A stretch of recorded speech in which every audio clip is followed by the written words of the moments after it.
வணக்கம் மக்களே. இரும்பு சத்து அதிகம் உள்ள உணவுகள் என்னென்ன, குறிப்பா இளம் வயதுல சாப்பிட வேண்டிய உணவுகள். இளம் வயதினர் இரும்பு சத்து நிறைந்த உணவுகளை எடுத்துக்கொள்வது அவர்களை இரத்த சோகை பாதிப்பிலிருந்து தடுக்கும். எனவே எந்த மாதிரியான இரும்பு சத்து உணவுகளை நம்ம எடுத்துக்கணும், இதெல்லாம் நம்ம தினந்தோறும் சாப்பிடணும் அப்படின்ற மாதிரி சில விஷயங்களை நம்ம தெரிஞ்சுக்க போறோம். டீனேஜ் பருவத்தில் ஆண்களும் சரி பெண்களும் சரி உணவு அப்படின்றது ரொம்ப தேவை அப்படின்னு சொல்கிறாங்க. நம்மளுடைய உடலுக்கு உணவின் மூலியமாக தான் ஆற்றல் கிடைக்குது. அப்படி எல்லாரும் அவசியம் எடுத்துக்கொள்ளக்கூடிய உணவுகள் என்னென்னா, ஏன் அப்படின்னா வயதிற்கு வந்த பெண்களுக்கு மாதவிடாய் இரத்தப்போக்கு இருப்பதனால இரும்பு சத்து நிறைந்த உணவுகளை அவர்கள் தவறாமல் எடுத்துக்கொள்ள வேண்டும். ஆனால் இன்றைய இளம் தலைமுறையினர் ஆரோக்கியமான உணவிற்கு பதிலாக பாஸ்தா, பீட்சா போன்ற குப்பை உணவுகளை தான் நம்ம சாப்பிட்டு வரோம். ஆனால் இரும்பு என்பது ஒரு கனிமம், இது சத்தான ஒன்று, அதாவது உடலுக்கு தேவையான ஒன்று அப்படின்றாங்க. வாங்க அதை பற்றி தெரிஞ்சுக்கலாம். அதுக்கு முன்னாடி நம்ம சேனலை நீங்கள் இப்போ தான் ஃபர்ஸ்ட் டைம் பார்க்குறீங்க அப்படின்னு சொன்னால் மறக்காம சப்ஸ்கிரைப் பண்ணிட்டு சைடில் இருக்கக்கூடிய பெல் ஐக்கானை கிளிக் பண்ணிக்கோங்க. இது போன்ற விஷயங்களை தொடர்ந்து கேட்கலாம். இரும்பு அப்படின்றது ஒரு கனிமம் சொல்லிட்டேன். இது சத்தமாக நம்மளுடைய உடலை ஒட்டுமொத்த ஆரோக்கியத்திற்கும் வளர்ச்சிக்கும் உதவுது. குறிப்பா டீனேஜ் வயதுல இரும்பு சத்து குறைபாடு இருப்பவர்கள் இரத்த சோகை போன்ற நோய்க்கு உள்ளாகிறாங்க. எனவே டீனேஜ் வயதினருக்கு இரும்பு சக்தி எவ்வளவு முக்கியம் என்பதையும் இரும்பு சக்திகள் நிறைந்த உணவுகளும் பற்றும் அறிந்து கொள்வது ரொம்பவே அவசியம். இரும்பு என்பது ஒரு கனிமம். இது சில உணவுகளை இயற்கையான வடிவத்தை கொண்டிருக்கு. இரத்த சிவப்பணுக்கள் உடல்ல வெவ்வேறு பகுதிகளுக்கு ஆக்சிஜனை கொண்டு செல்ல இரும்பு உதவுது. உங்களுடைய டீனேஜ் தசைகள் மற்றும் மூளையின் சரியான செயல்பாட்டிற்கும் இரும்பு மிகவும் முக்கியம் அப்படின்னு சொல்றாங்க.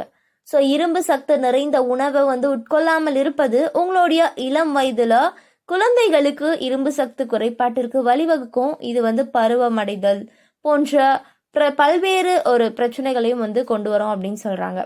ஹீமோகுளோபின் அப்படின்றது நம்மளுடைய நுரையீரல இருந்து பல்வேறு உடல் திசுக்களுக்கு ஆக்சிஜனை கொண்டு செல்லும் ஒரு புரதம். உடல்ல உள்ள இரத்த சிவப்பணுக்களின் அதன் ஹீமோகுளோபின் இரும்பு சத்து இருக்கு.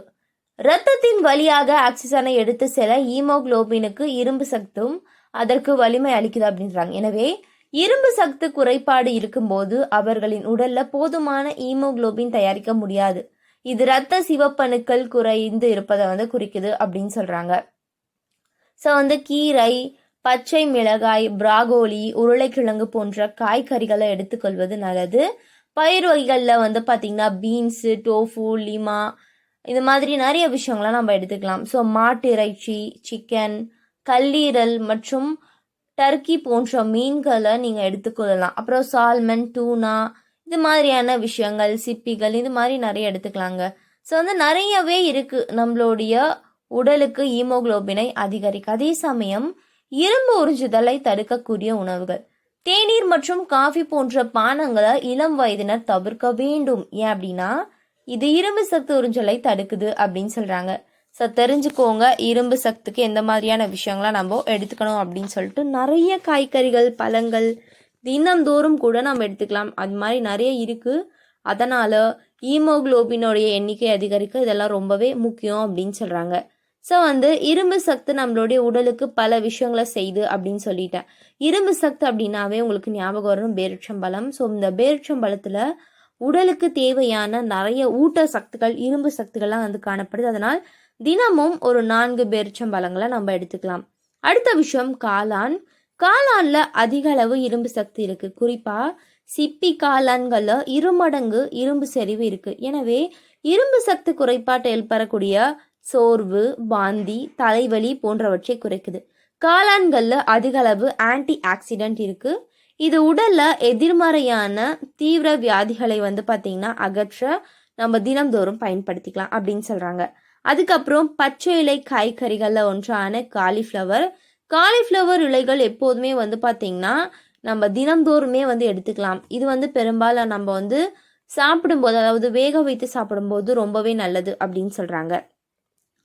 அடுத்த விஷயம் பீட்ரூட் சாறு அடர் இளஞ்சிவப்பு நிறத்தை கொண்டிருக்கு. இது இரத்த சோகைக்கு ரொம்பவே பயன் தருது அப்படின்னு சொல்றாங்க. இரத்த சோகையை குணப்படுத்தக்கூடிய திறனை குறிக்குது. இரும்பு, வைட்டமின் சி மற்றும் ஃபோலேட் அனைத்தும் வந்து இந்த காய்கறிகளில் ஏராளமாக இருக்குது. எனவே உங்களுடைய ரத்தத்தில் ஈமோகுளோபினுடைய அளவை உயர்த்தும் போது பீட்ரூட் அதிக ஃபோலேட் செறிவு காரணமாக உங்களுடைய முதல் தேர்வாக இருக்கணும் அப்படின்னு சொல்கிறாங்க. ஸோ இரும்பு சத்து நிறைந்த ஒன்று அப்படின்னா நிறைய காய்கறிகள், பழங்கள் இருக்குது. உருளைக்கிழங்குல ஏராளமான இரும்பு சத்து இருக்குது. அதில் பெரும்பாலானவை தோல்களில் தான் இருக்குது. ஸோ உருளைக்கிழங்குடைய தோலை நம்ம எடுத்துட்டு சாப்பிடக்கூடாது. உருளைக்கிழங்கு நார் சத்து நிறைந்த உணவும் கூட. இரும்பு மற்றும் வைட்டமின் சி நிறைந்த உருளைக்கிழங்குகளை வந்து உட்கொள்ள வேண்டும் அப்படின்னு வந்து சொல்கிறாங்க. ஸோ வந்து ப்ராகோலியை நம்ம வந்து தெரிஞ்சுக்கணும். ஏன்னா வந்து சத்து வாய்ந்த பச்சிலை காய்கறிகளில் இதுவும் ஒன்று.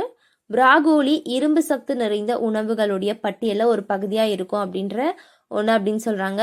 இரும்பு தவிர காய்கறியில் நல்ல வைட்டமின் ஏ, வைட்டமின் மற்றும் மெக்னீஷியம் இது மாதிரி எல்லாமே இருக்குது.